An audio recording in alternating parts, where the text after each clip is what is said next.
एमएमसीसी YouTube channel में आपका बहुत बहुत स्वागत है। पिछले क्लास में हमने आपको दिखाया था कि 131 से लेके 141 तक बन जाएगा। हम आपको 142 नंबर से बताते हैं। 142 क्वेश्चन कहा है, एक व्यक्ति ने 72,900 में एक भूखंड खरीदे और 1,33,100 में उस पे मकान बना दिया। भूखंड का कीमत हर वर्ष 10% के दर से बढ़ रहा है तथा मकान का कीमत 10% के दर से घट रहा है। अब देखिए, अगर बढ़ रहा है तो 110/100, घट रहा है तो 90/100। तो कितना वर्ष, हमें समय नहीं पता है कि कितना वर्ष हम इनको बढ़ा दे और कितना वर्ष इनको घटा दे कि दोनों का मूल्य समान हो जाए। तो देखिए, दोनों का बीच में हम बराबर कर दिए। अब आप आसानी से ऐसे कर सकते हैं कि 110 बटा में 100 और बटा में उसको लेके आ जाइए 90 बटा में 100। अगर पावर n है तो दोनों के ऊपर n 1,33,100 बटा में 72,900 हो जाएगा। देखिए, शून्य शून्य खत्म, यहां से 100 खत्म हो जाएगा। ये 11/9 के पावर n रहने दीजिए, जबकि 1331 11 का क्यूब होता है और 729 9 का क्यूब। तो देखिए, 11/9 खत्म, n का मान मिल गया 3 वर्ष। 3 वर्ष बाद तीनों का मूल्य आपस में समान हो जाएगा। आंसर क्वेश्चन नंबर 143 दिया है, प्रत्येक वर्षांत में एक तालाब में मेढकों की संख्या 10% की वृद्धि होती है। वर्षारंभ 2004 में तालाब में 2,14,000 मेढक थे तो 2006 के अंत में।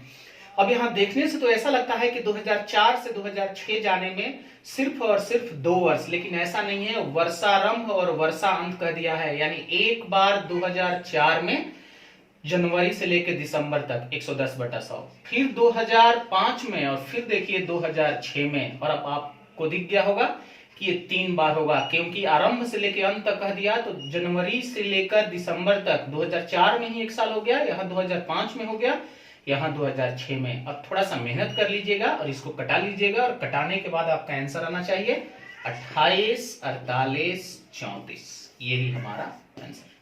क्वेश्चन नंबर 144 दिया है, 72 बच्चे एक कक्षा में कतार तथा स्तंभों में इस प्रकार खड़े हैं कि प्रत्येक कतार में बच्चों की संख्या प्रत्येक स्तंभ के बच्चों की संख्या से 12.5% अधिक है। देखिए, 72 बच्चा हमने दिखाया, कतार स्तंभ में, यहाँ स्तंभ में 100 तो इसमें 12.5 अधिक करेंगे 112। अब दशमलव हटा के अगर आप बटा में 10 देते हैं तो वही 10 जाके इधर गुणा हो जाएगा। ध्यान में रहे, यहाँ दशमलव था, बटा में 10 करेंगे वही 10 गुणा हो जाएगा और फिर ये कट जाएगा, ये हमारा 9 बार में कट जाएगा और ये कट जाएगा 8 बार में। अब 9:8 के अनुपात में हो गया।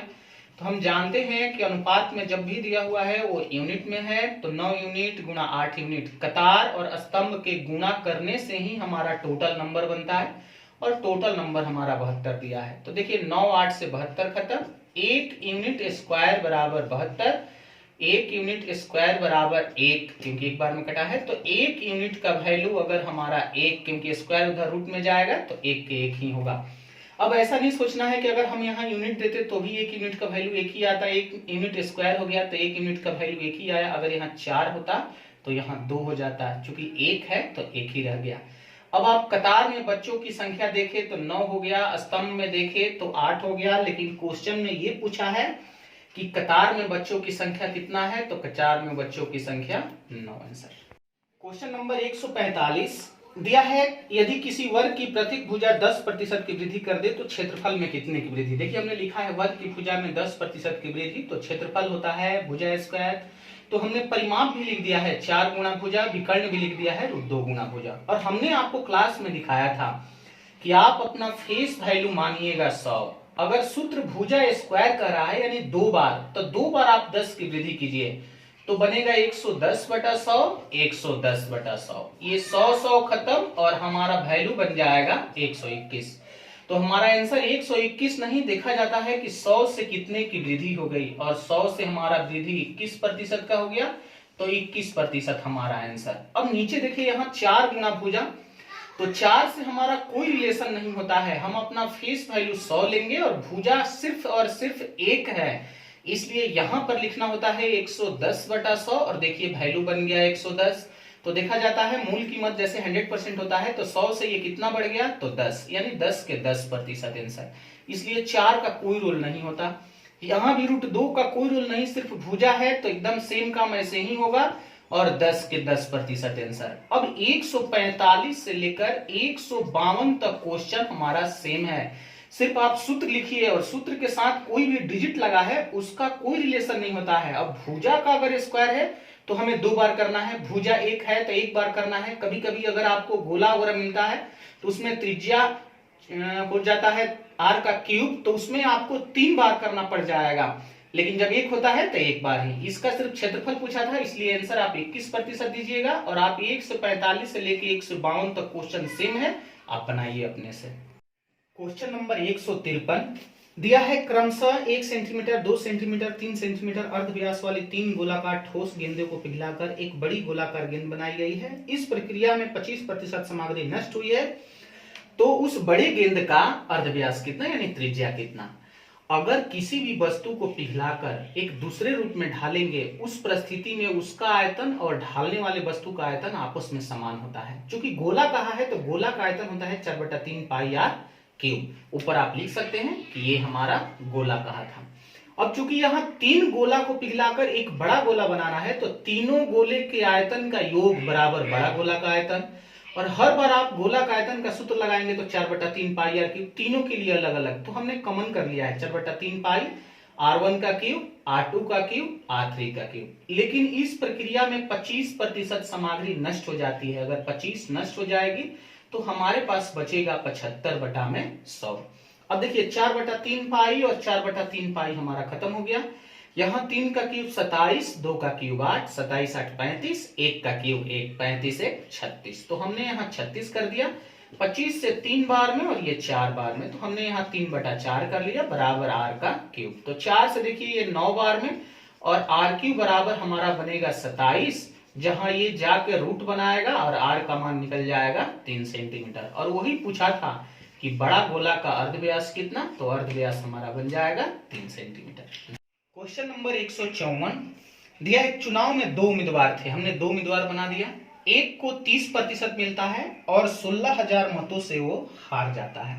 अगर एक को 30%, तो टोटल वैल्यू हमने 100 बताया था, अगर 30 निकल जाएगा तो शेष बचेगा 70%, ये अपने से निकाल लेना है।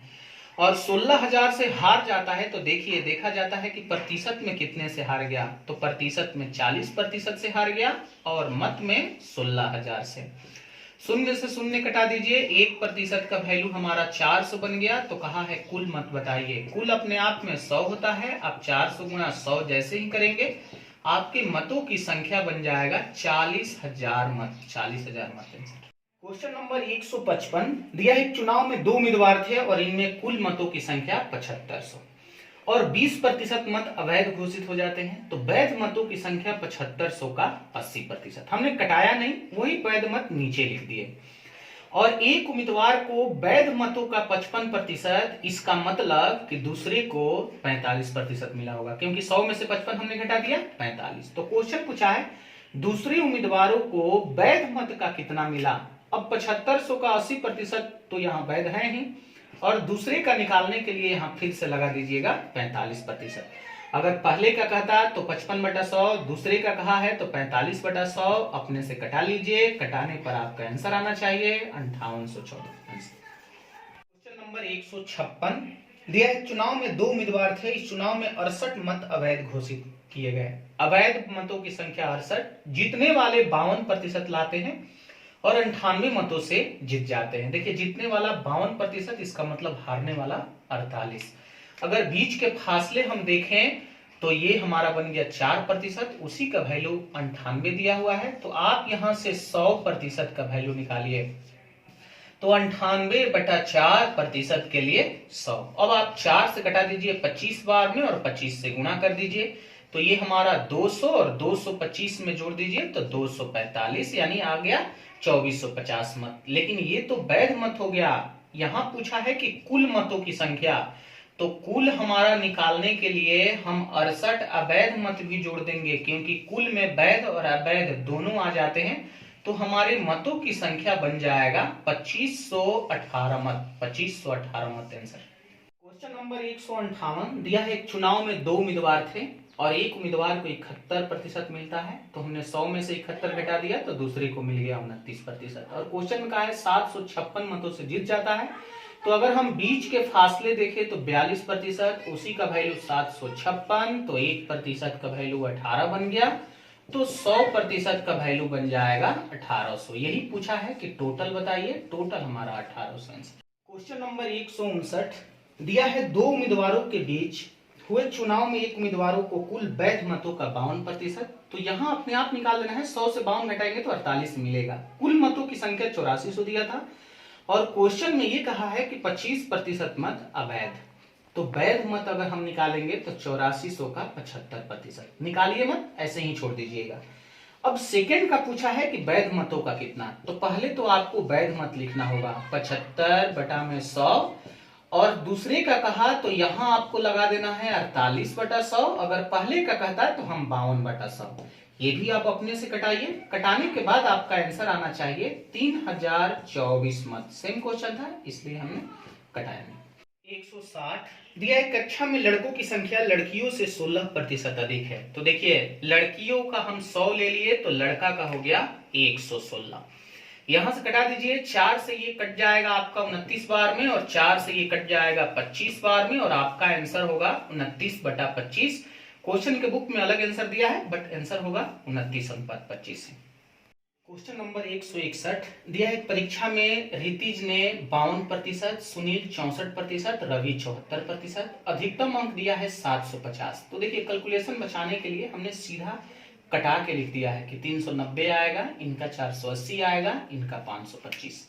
अब इनको जोड़ के देखिए, इनका कुल नंबर का योग आ गया 1425। लेकिन आपके बुक में पूछा है कि औसत बताइए। औसत बराबर 1425/3 करेंगे और कटा के देख लीजिए, आपका आंसर आएगा 475। 475 हमारा आंसर। आज के क्लास में हम इतना ही रहने देते हैं।